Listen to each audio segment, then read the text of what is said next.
안녕하십니까. 4월 13일 김경국TV 시작하겠습니다. 이재명이 고향을 다녀왔다면서 어젯밤에 페이스북에 선친 산소에서 잡초를 뽑아내는 듯한 그런 사진과 글을 함께 올렸습니다.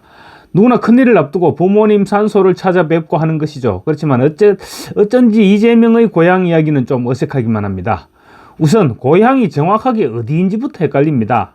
본인은 안동이라고 하지만 또 고향의 지인들은 안동이 아니고 영양이다 이렇게 얘기를 합니다. 또 영양에서 태어나서 안동으로 이사를 가서 자랐다 이런 말도 있고요. 뭐가 확실한 건지 모르겠습니다.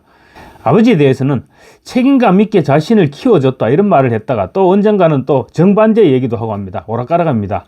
부모님과 관련해서도 고향에서 돈을 떼어먹고 야반도주를 했다느니 하는 그런 온갖 흉흉한 소문들이 나돌고 있습니다.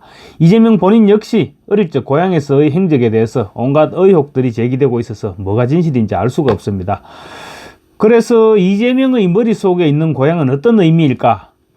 아마도 고향까지도 표에 연결시키는 도구 그 이상은 아니지 않을까? 이런 생각도 해보게 됩니다. 어제도 SNS에 부모님에 대한 애틋한 심경을 토로했습니다. 그런데 글쎄요, 친형에게 그렇게 무지막지한 상욕을 퍼붓고 정신병원에까지 입원시키려 했던 사람의 입에서 나온 말이라서 그런지 저는 그런 애틋한 심경을 토로하는 말에 신뢰가 가지 않습니다. 이재명은 또 산소 사진과 함께 이런 글도 같이 올렸습니다. 돌이켜보면 참 많은 이들의 아낌없는 도움으로 여기까지 왔습니다. 넘치게 받은 마음 몇 배로 세상에 돌려드리자 다짐해 봅니다 라는 글도 올렸는데 마치 성인군자라도 된 듯한 그런 글입니다. 이재명하고는 전혀 안 어울리는 글이죠. 다이빙 주한 중국 대사 얘기 좀 말씀드리겠습니다. 윤석열 대통령이 물러나고 이재명이 득세를 하니까 주한 중국 대사가 다시 오만한 모습을 보이고 있습니다. 미국과의 관세 전쟁에서 마치 중국이 대승을 한 것처럼 상호관세 90일 유예가 마치 중국의 덕분인 것처럼 의기양양하게 떠들고 있습니다. 다이빙이 11일 자신의 트위터죠. X에 이런 글을 올렸습니다. 이른바 상호관세가 90일 유예됐다고 한다. 잊지 말라. 중국의 반격과 저지가 없었다면 이 90일 유예기간은 아예 존재하지도 않았을 것이다. 이런 글을 올렸습니다. 다이빙은 친절하게도 한글로 이런 글을 올렸는데 분명히 한국 사람들에게 중국에 고마워해라 이렇게 얘기하는 것 같습니다. 마치 한국 내에서 활동 중인 친중 인사들에게는 향후 이런 식으로 대응을 해라 그러면서 대응 논리를 지시라도 하는 듯한 그런 투어의 글이었습니다. 다이빙 대사는 싱하이밍의 후임으로 부임한 이후 먼 친척보다 이웃이라는 말을 종종 사용하고 있습니다. 먼 친척이 미국이고 이웃이 중국이다 이런 짐작을 하기에 어렵지 않은 그런 그런 말인 것 같습니다. 싱하이밍에 이어서 다이빙 역시 한껏 그드름을 피우고 있는 것입니다. 주한 중국 대사들의 이런 오만 방자함은 민주당 정권의 중국 눈치보기에서 비롯된 것입니다. 문재인은 중국에 가서 중국은 높은 봉우리고 우리나라는 낮은 산이다 이런 식으로 얘기를 했죠. 그랬는가 하면 정상회담을 하기 위해서 초대를 받아서 갔는데 10끼 중에 8끼를 혼밥을 먹고도 자랑스러워했던 사람이 문재인이었습니다. 중국으로부터 온갖 천대를 받고도 말 한마디 못하니까 저놈들이 더 큰 소리를 쳤던 것이죠. 특히 중국의 머리를 조아리는 이재명이 대통령이 될 대통령 당선 가능성이 높아졌다고 하니까 중국의 그드름이 더욱더 심해지고 있는 것입니다. 이재명은 지난 2023년 6월에 주한 중국 대사관제를 찾아가서 싱하이밍을 회동하면서 싱하이밍의 간을 키웠습니다. 원래 당사로 불러서 만나는 것이 정상입니다. 그런데 제1야당 대표식이나 되는 사람이 대사관제를 쪼로로 찾아가서 머리를 조아렸는데 싱하이밍의 당시 태도 또한 오만방자하기 짝이 없었습니다. 당시 싱하이밍은 준비한 대본을 무려 15분이나 읽어 내려갔습니다. 싱하이밍은 대담하게도 야당 대표를 앉혀놓고 윤석열 정부의 서방 중심적인 외교 정책을 대놓고 비판하기도 했습니다. 싱하이밍은 중국의 패배에 베팅하다가 나중에 후회한다 이런 명백한 내정 간섭이자 협박성 발언까지 했죠. 그럼에도 불구하고 이재명은 대꾸도 한마디 하지 못했습니다. 당시 사진만 보더라도 싱하이밍이 얼마나 오만했는지 그리고 이재명이 얼마나 저자세였는지 잘 드러나고 있습니다.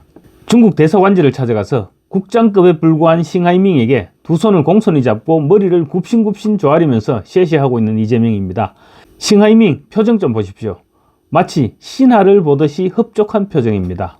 그리고 또 싱하이밍의 앉아있는 자세 한번 보십시오. 이재명은 다리를 모으고 손가지 깍지를 끼고 모은 공손한 자세입니다. 그런데 싱하이밍은 예의라고는 찾아볼 수도 없는 거만한 자세입니다. 다리를 쭉 벌리고 비스듬하게 앉아서 한껏 그드름을 피우고 있지 않습니까? 나는 대국의 대사인데 어쩔 텐가, 뭐 이런 거만한 표정이 묻어 있습니다. 마치 천자의 사신으로 온 듯한 저런 자세이니까 그런 거만한 말들을 할 수 있었던 것입니다. 만약에 국민의힘이 일본이나 미국의 대사를 만나서 저런 식의 태도와 홍계성 말을 들었다고 보도됐다고 생각해 보십시오. 당장 토착 왜구가 어떻느니 하면서 온갖 죽창가를 불러대기 시작했을 것입니다. 지금 다이빙의 글을 보니 싱하이밍보다 훨씬 세련된 거만함을 보이고 있는 것으로 느껴질 정도입니다. 다이빙은 이 글과 함께 미국으로 표기된 양이 중국으로 표기된 양에게 돌진해서 들이받았다가 물러나는 영상을 게재했습니다. 오만함을 한껏 드러낸 영상입니다.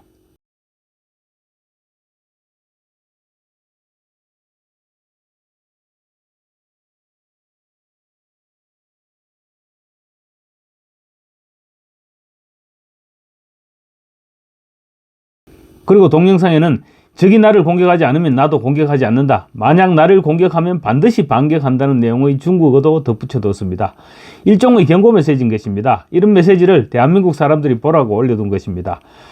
트럼프 2기 행정부의 관세 부과로 한국 내 반발 심리도 상당한 만큼 미국에 맞서 공동전선을 구축하자 이런 의도도 담긴 것으로 풀이할 수 있을 것 같습니다.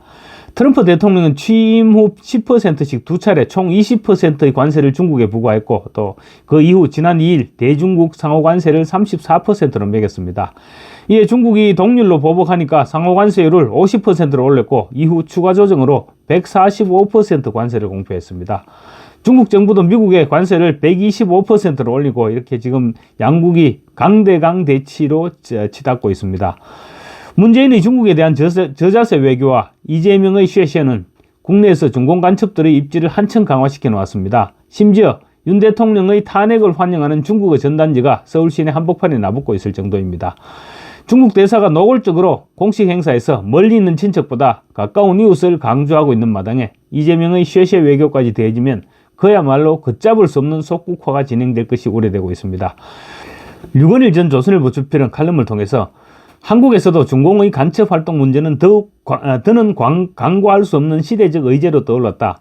문재인 5년을 통해 한국 좌익이 친북 플러스 친중이 복합된 이중의 반국가 매국 세력으로 발을 벗었다. 이제 이를 단호히 발본색원할 때가 되었다라고 주장을 했습니다. 류 주필은 이어 중공은 대한민국을 거의 먹었다고 생각하는 듯하다. 중공의 패권주의적 자세는 날이 갈수록 공공연해지고 있는데 국제 예의를 벗어난 왕년의 제국적 오만이자 무례가 아닐 수 없다고 지적했습니다. 그런데 문제는 이재명이 만약에 대통령이 된다면 이런 상황이 10배, 100배로 심해질 것이라는 점입니다. 중공은 자기들이 윤석열 대통령을 탄핵하는 데 힘을 보탠 공로를 내세우면서 농공행상을 요구할 것입니다. 이재명이 지금까지처럼 쉐쉐로 일관한다면 중국의 속국이 되는 것은 그야말로 시간 문제가 될 것입니다. 감사합니다.